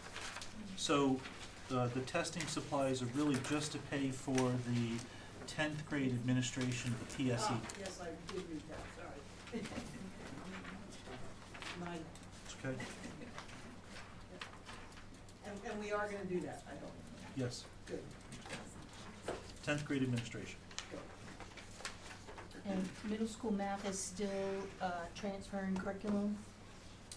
Yeah, so, middle school math supplies really reflects the, you can see, are you on supplies, math, CLMS? Yes. Page 62. 62, see a decrease of 5,500. That's really to reflect the curriculum's now been fully implemented. Really, that cost is primarily around copying the Copying open workbooks, yeah. resource. Oh, okay. So we've accumulated a group now, we don't have to buy quite as many, and there's a few companies competing now for those workbooks, so the price is going down. Oh, good.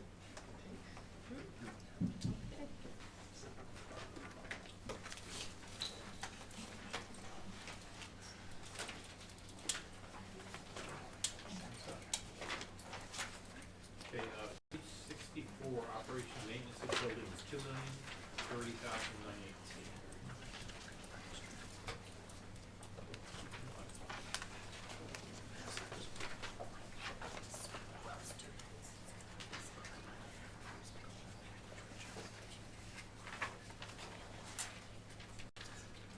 Anything on this at all? Look at the details in 67 following pages.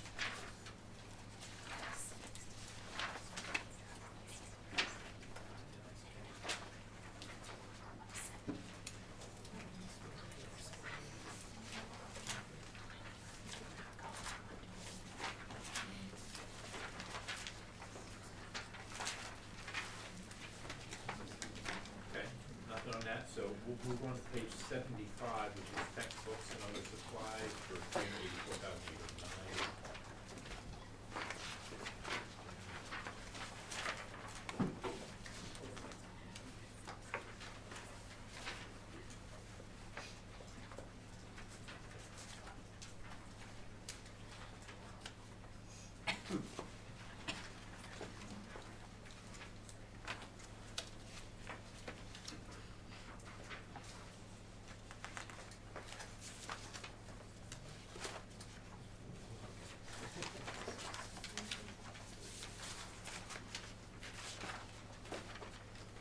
Okay, I'll stop there. No, Page, okay. sorry, No, it's okay.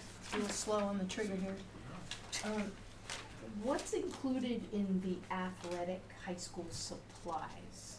Does that include all the uniforms and everything? Can someone remind me? I'm on page 77, almost all the way to the bottom. So bottom line, Joe, says, supplies, student activity athletic dash WHS, total request of Yeah, 115,000. That is actually broken out on page 80. Is it? It's on 80 and 81. And that is a host of things from uniforms to medical supplies to Okay. referees to game security. It's all in there. And The only thing that we didn't layer into the page 80 is the additional police services. That accounted for the $5,450, because that was added after the fact. What was that again, Joe? So if you look on page 76, you'll see that the total amount is $115,700. After the high school submitted their budget, we added an additional $5,400, $5,450 for police services. So if you try and tie back the 109,876 to the 115,700, you can see there's a difference. The difference is police services. Thank you, that was my next question. No worries. So when there's a big game and there's traffic Yeah. control out here, that's what that's for. Fortunately, when you notice something after you've printed 50 books, you just go with it. Oh, Chris isn't here, but I. He's out of game right now, right? Yeah. That's okay. I thought we talked last year about the uniform column and somehow more evenly distributing those costs, was there any work done on that uniform cycle? Yep, I'm gonna, Cause girls tennis hasn't had uniforms in a long time and they still don't have uniforms, so one of the things that Chris has done is develop a uniform replacement cycle, so if you go to Oh, page okay. 83, Oh. a lot of pages. If you go to page 83, third column, this happens to be CLMS, and I think the page 80 is the high school. Chris has developed, based on the age and condition, uniform replacement cycles, so when you see, you have girls on the top grid, boys on the top grid on page, Yeah. well, page 80 and 83, that reflects the institution, starting with this budget, of a strategic, deliberate approach of uniform replacements. Happy to get further detail from him if that's, deemed Well, I necessary. purchased my daughter's track uniform, so I don't know why there's for track, We're girls on track, page- page 80. Yep, so, I can actually answer that. go right ahead. Well, this is for next year moving forward, so unfortunately, there are some old practices that we don't have budgeted to fix for this year, that we're gonna be fixing for next year. And you'll notice, actually, if you compare the uniform costs for, women's athletics versus men's athletics, the women's athletics uniform cost is up about, a little over $2,000 from the boys' teams, because we recognized that there were some historical inequities that we wanted to correct as quickly as we could.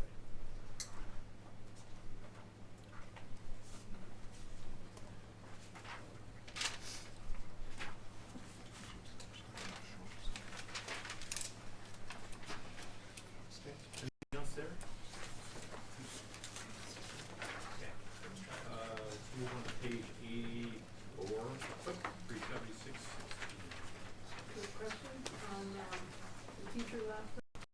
I know there's, I'm not a technology person, I only get my hard copies, but, about how old is the lifespan of the laptop? Yeah, I think Ed was here. Yeah. Right, there he Yeah, is. so they're 6 years, they were deployed when the high school was built, so they're due. And that's the average lifespan? Yeah, What are we doing with? Some choose 5, some only 6, 6 years is a good expectation. And what are we doing with the old ones? We use them we bring them back, the ones that are still functional, we'll use them for parts and redeploy to where there's, other teacher breaks their laptops, we'll give them the old one until we can get them in the cycle again. They have laptops and desktops or just laptops? Teaching, so I'll let maybe somebody at the school level or Ed So talk to the that. teacher has a laptop, no desktop. They use there's a classroom monitor that there's a computer connected to, but the teacher uses their laptop mostly for their instruction purposes. Thank you.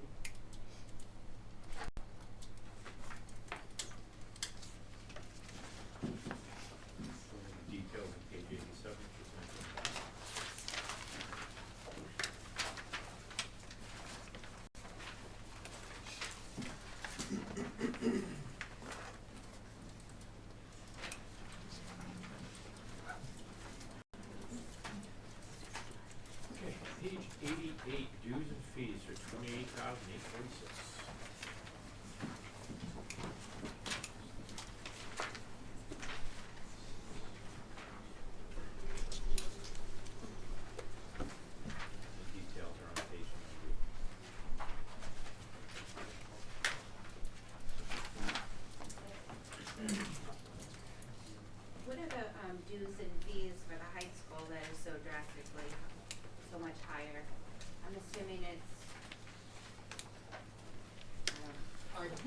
I could answer. We have a number of different things that we're a member of, but the two biggest drivers are, first of all, the NEASC. There's really no getting away from staying accredited, and the CIAC. Our membership to the CAS CIAC, the Connecticut Association of Schools / Connecticut Interscholastic Athletic Conference, is mandatory for us to be able to compete in any high school sports. So we maintain that membership, which is, between the two of them, they probably account for 70% of that total membership dues and fees. And everything else after that is a number of smaller ones. There's a librarians organization, there's a school counselors organization, other things like that, that really, the resources we get from them outweigh the cost of them. Thank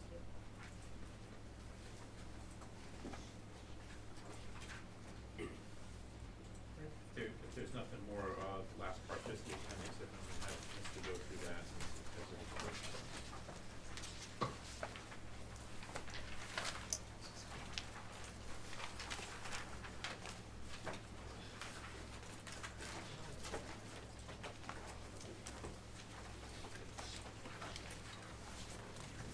If not, we always have next week too, if there's any lingering questions. Why don't we just open it up at this point to, any public comment, discussion, questions? If anyone has any.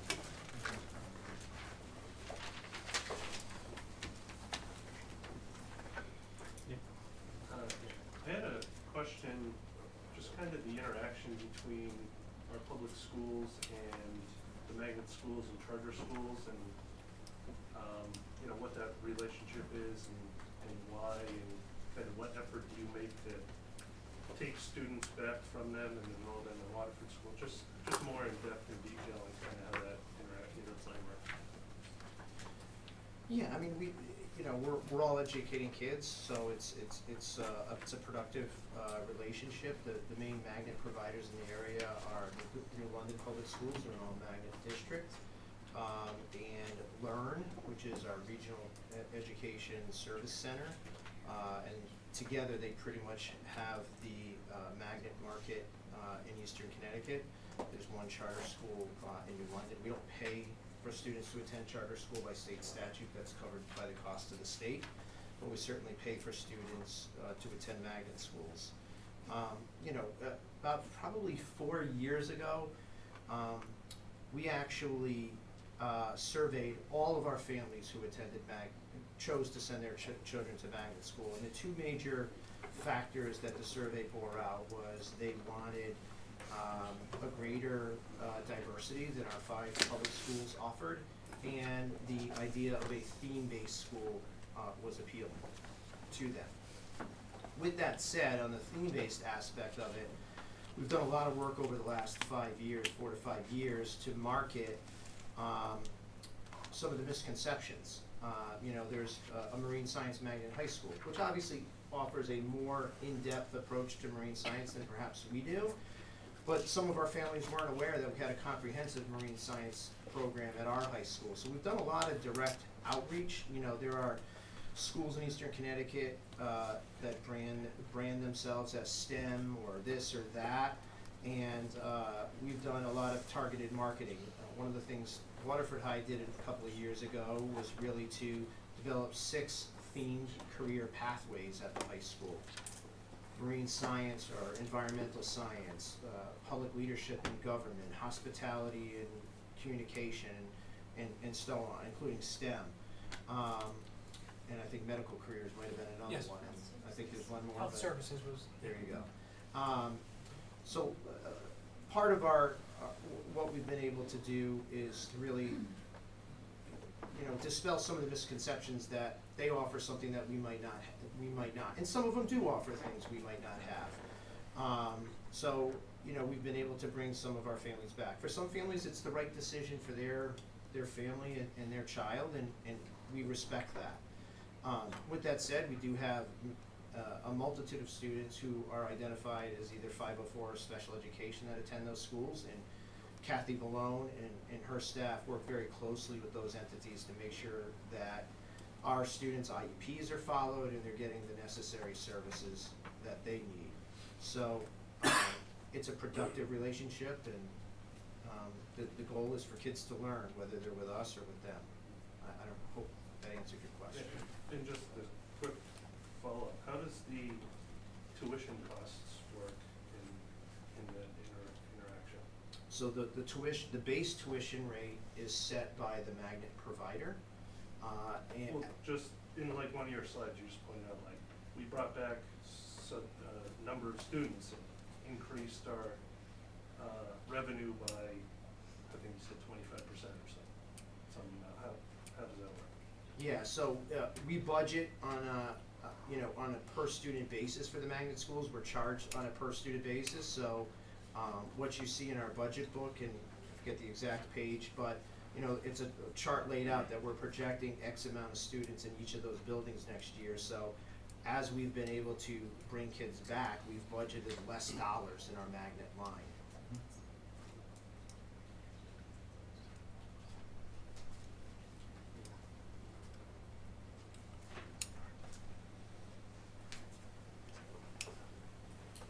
Anyone else?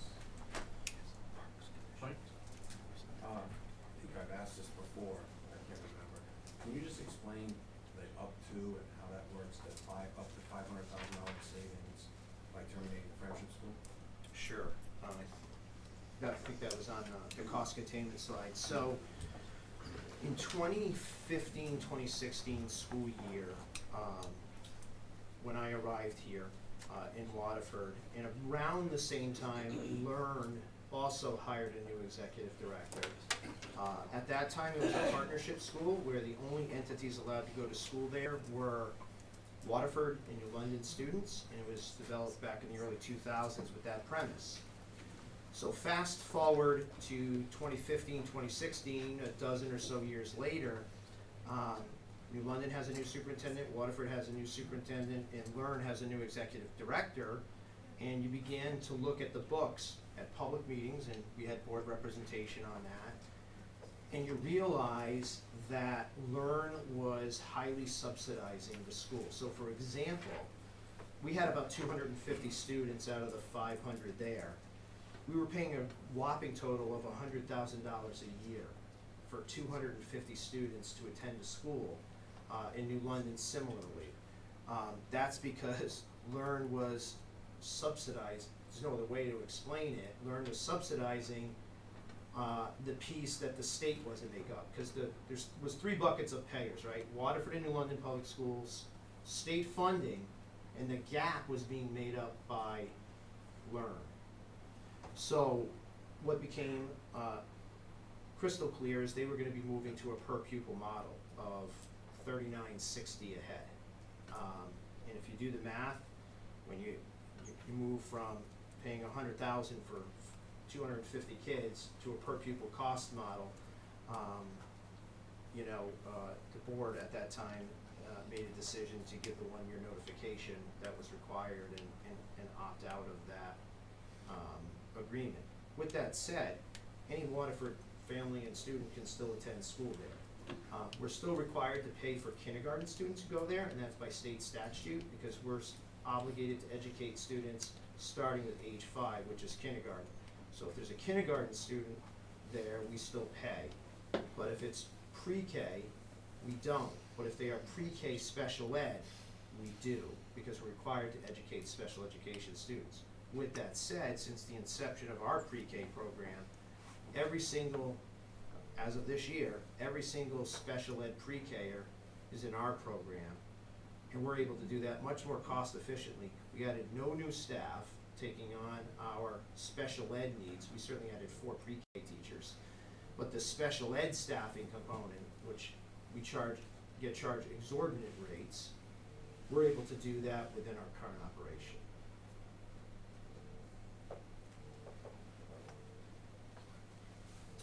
Rich? How do we compare per student cost to similar towns in our region?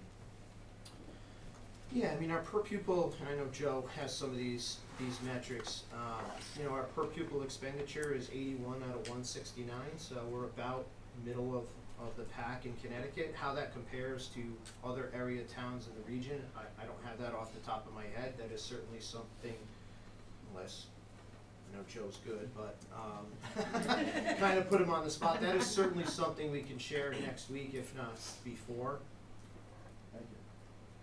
So do you wanna see by geography or by where you're generally performing? So like, Well, for example, Joe, I know that we're often compared to East Lyme.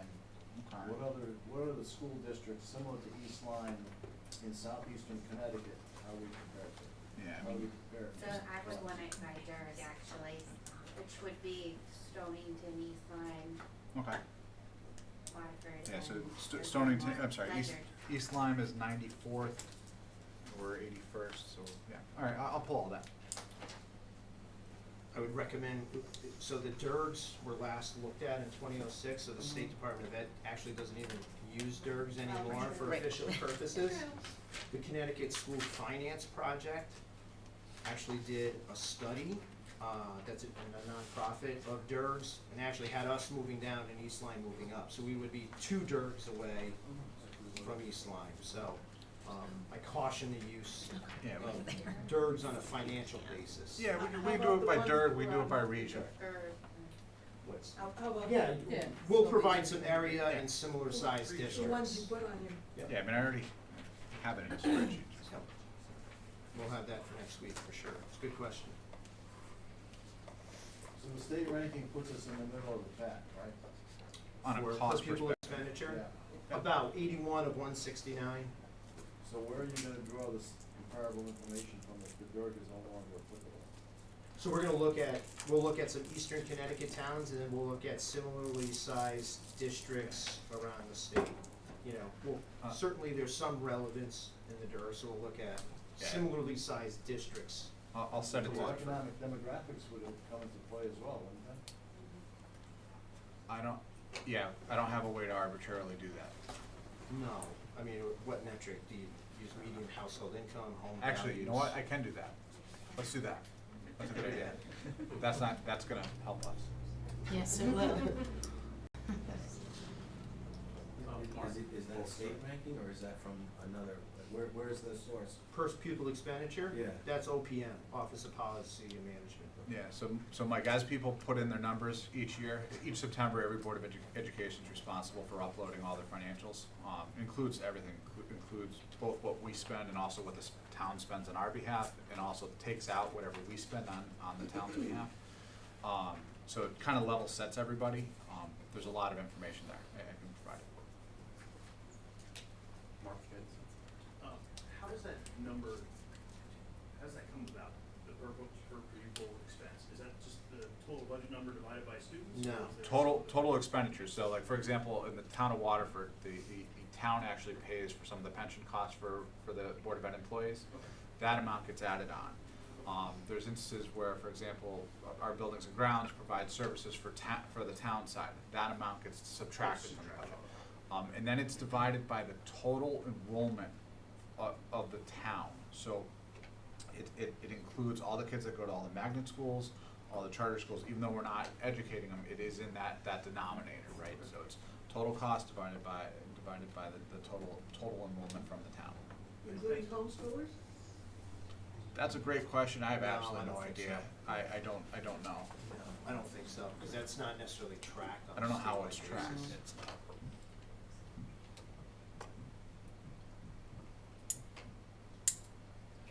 Anyone else? Go ahead. The 3.38, and maybe this, question for Mr. Mancini, what does the percentage look like if you break down the 3.38, if let's say we were at 0, or if let's say we're at 1%? What do you mean? In terms of, Say What is the dollars? dollar? How much Correct. Is 1% equal to how many dollars? Right. 1%, well, our budget's 51 million, so 1% is about 500. 510,000, Yeah, that's give or fair. take.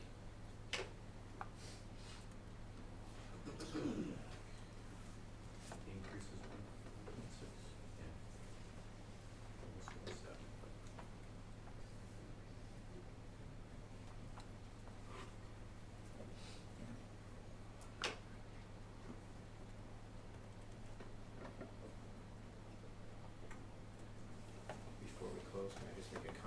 format for next week. So certainly, in terms of format next week, will be to get back to the board and the public about their questions.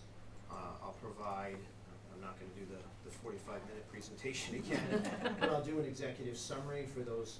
There may have been some members of elected officials not able to be here tonight, so I'll do an executive summary and get back to the board and the public on their questions, and then it's back in the board's hands. Okay. If there's no more questions, we'll take a motion to adjourn. So moved. Second. All in favor? Aye.